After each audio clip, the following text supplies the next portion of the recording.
המושב הראשון של היום ייפתח בהרצאתה של פרופסור ונדי סנדלר, ראש המעבדה לשפת הסימנים באוניברסיטת חיפה.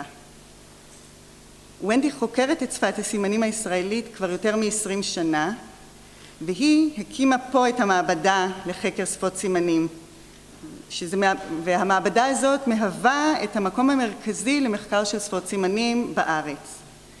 במעבדה יש לנו מחקר ענף על שפות סימנים שונות, שפת הסימנים הישראלית וגם שפות סימנים אחרות שגילינו שקיימות בארץ, כמו שפת הסימנים האלג'יראית, כמו שפת הסימנים של השבט הבדואי באל סייד ועוד שפות סימנים.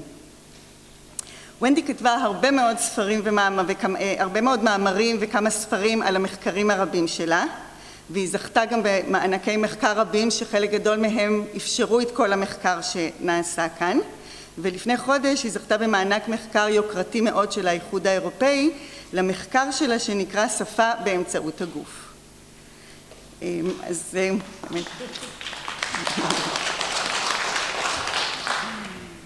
כמו שפרופסור קובנר ציין וכמו שאני אמרתי בדברים שלי, שפת הסימנים האלג'יראית היא נמצאת בסכנת הכחדה.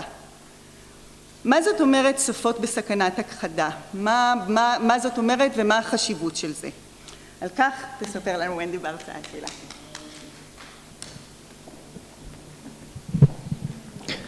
תודה לעירית. שלום לכולם. שלום לכולם. אני אתחיל קצת בסימנים. אני מאוד שמחה להשתתף ביום המיוחד הזה.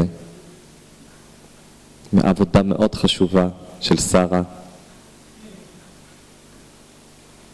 בנושא של שפת הסימנים של יהודי גרדיה באלג'יריה, עם החניכה והעזרה של דוקטור עירית מאיר. אנחנו כולנו מברכים אתכן, את שרה, ועכשיו אני עוברת לעברית.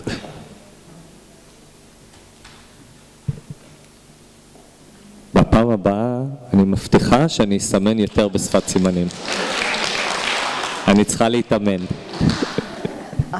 אנחנו כבר חוקרים שפת סימנים ישראלית כ-20 שנה, רוב הזמן ביחד, בשיתוף פעולה נהדרת. ואני רוצה לקחת את ההזדמנות הזאת להודות לכל האנשים החרשים שעזרו לנו בעבודה הזאת. שפת הסימנים הישראלית היא השפה שלכם, ואנחנו לעולם לא נדע אותה כמו שאתם יודעים ומכירים את השפה הזאת. עובדה, אני עכשיו אפילו מדברת בעברית. וזה רק עם השיתוף פעולה שלכם והעזרה שלכם שאנחנו יכולים להמשיך ללמוד על שפת הסימנים ולתעד אותה. אחד מהפרויקטים של עירית היה לתעד את ההתפתחות של שפת הסימנים במשך השנים והדורות. וכפי שהרבה מכם יודעים, היא צילמה הרבה מהמסמנים של שפת הסימנים, הרבה אנשים של הקהילה של שפת הסימנים הישראלית, בכל הגילאים. וכפי שאתם רואים פה בתמונה, ואתה יכול לראות אותו שם, שי דוידי גם מלווה אותנו במשך כל השנים, והוא איש הוידאו שלנו ומשחק תפקיד מרכזי בכל המחקר הזה. אבל העבודה הזאת, קודם כל אנחנו מאוד מעוניינים מבחינה לשונית, איך המבנה של השפה, וזה מאוד חשוב למחקר, אבל לא רק למחקר. זה גם תיעוד של השפה עצמה ושל הקהילה של שפת הסימנים ישראלית, ואנחנו מתעדים את השפה לדורות הבאים. לפני שאני מדברת על שפות בסכנת הכחדה, שזה הנושא שלי להיום, אני רוצה לקחת כמה דקות לספר לכם על שני פרויקטים חדשים שבמעבדה שלנו. לשני הפרויקטים אנחנו מאוד מקווים שאנשים מקהילת החרשים, שאתם תעזרו לנו ותשתתפו. הפרויקט הראשון שמנהלת אותו סבטלנה דצ'קובסקי, שהיא סטודנטית לתואר שלישי ועוזרת מחקר במעבדה. אנחנו רוצים ללמוד יותר על השיח בשפת סימנים. לא רק מילים בודדות, אפילו לא רק משפטים בודדים, אבל משפטים מחוברים לתוך מין סיפורים קצרים, ואיך האינטרפרטציה של השיח, איך אנשים מבינים את השיח הזה. ובשביל העבודה הזאת, ובשביל המחקר הזה, משתתפים יצפו בווידאו, כמו שאתם רואים בתמונה, ובו סיפורים קצרים מחיי היום-יום, ואחר כך הם ייתנו את התגובה שלהם על ידי קליק במחשב.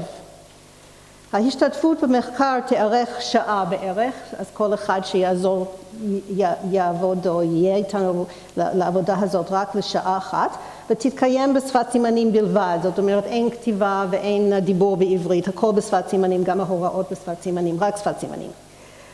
למשתתפים במחקר ישולם שכר עבור עבודתם, ומאוד נודע לכם אם תוכלו לעזור לנו.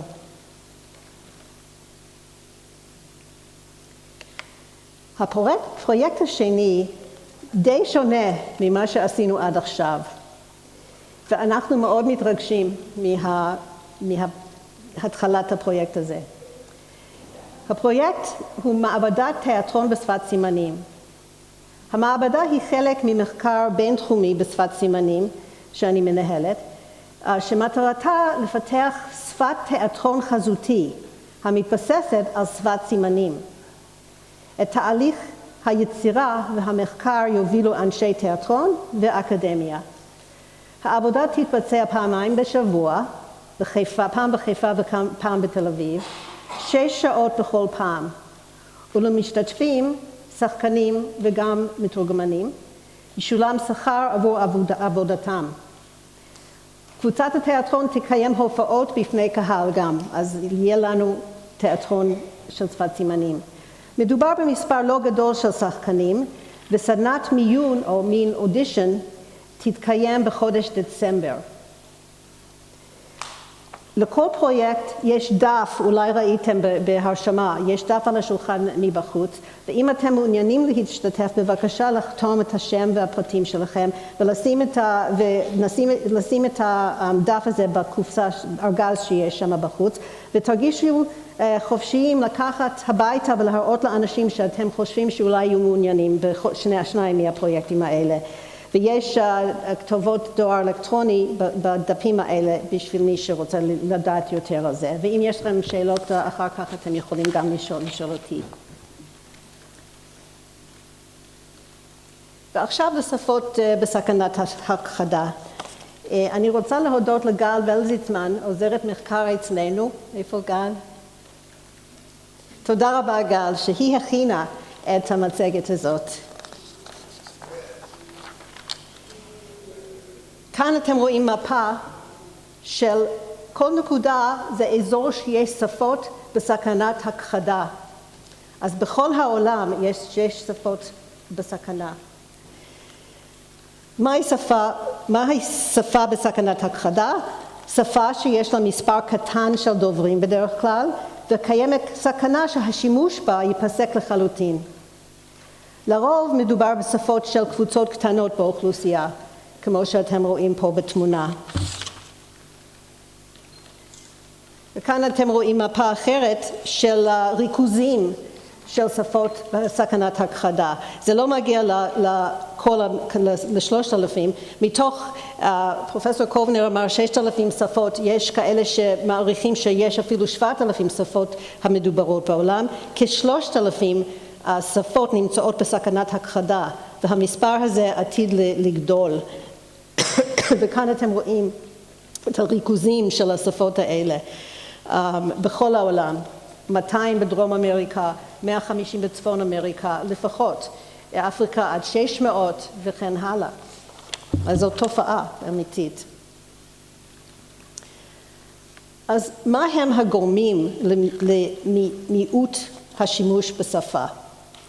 אחד מהם זה התאמות תושבים בתרבות הדומיננטית ושימוש בשפה הדומיננטית במקום בשפתם. על מנת להבטיח את עתידם הכלכלי והחברתי. זאת אומרת שיש גם מניע פרקטי מאוד, שאנשים רוצים להיות חלק מהחברה הכללית, בשביל זה הם צריכים לדעת טוב את השפה הדומיננטית. גורם אחר זה כיבוש מדיני ואיסור על שימוש בשפה מקומית, תוך הטמעת שפת הלאום של הקבוצה השולטת.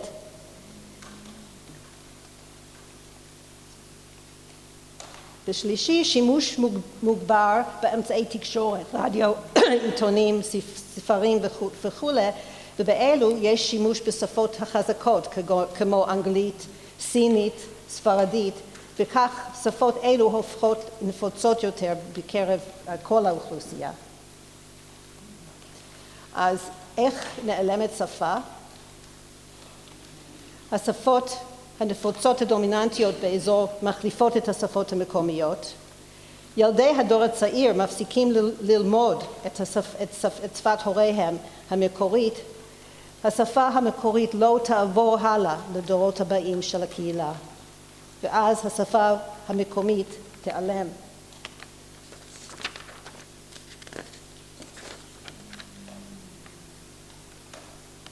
כשנעלמת שפה, זה לא רק המילים והמשפטים בתוך השפה שנעלמת. מה עוד נעלם כששפה נכחדה? שפות משמשות, שפה זה כלי. שפות משמשות כעדות להבנת ההיסטוריה האנושית, ומייצגת את התרבות והידע הייחודיים של האזור בו הן מדוברות. לכן, כששפה נכחדה, נעלמים יחד איתה סיפורי עם, מסורת, ספרות, פילוסופיה, אומנות, היסטוריה, מנהגים, רעיונות ועוד ועוד.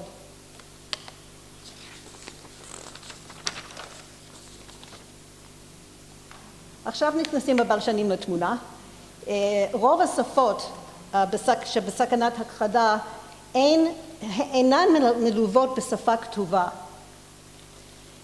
ולכן כשהשפה נכחדת, נמחק כל הידע על אלה שדיברו את השפה ועל התרבות שלהם. אז בלשנים רבים נוסעים ברחבי העולם, מגיעים לאותם אזורים וממהרים לתעד את השפות לפני שהן נעלמות לחלוטין. אני נזכרת בבלשן מאוד מפורסם מאוניברסיטת MIT שליד בוסטון, שהוא נפטר לפני כמה שנים, בשם קן הייל.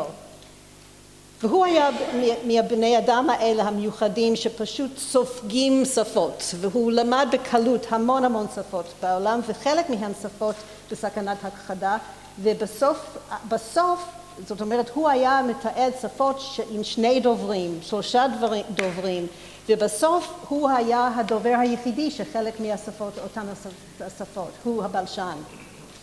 וכשהוא נפטר, אז גם השפות נכחדו.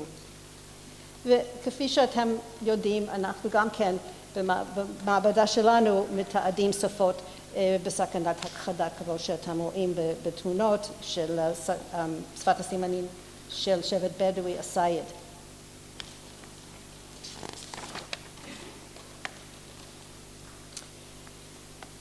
לא צריך להרחיק לכת, גם בארצנו ישנן שפות הנמצאות בסכנת הכחדה, ומאוד חשוב לתעד אותן. למשל, היידיש, לדינו, שומרונית, ושפת הסימנים של יהודי אלג'יריה. ולכן, העבודה של שרה לנצמן מעניינת מאוד, אבל לא רק מעניינת, גם חשובה מאוד. תודה רבה.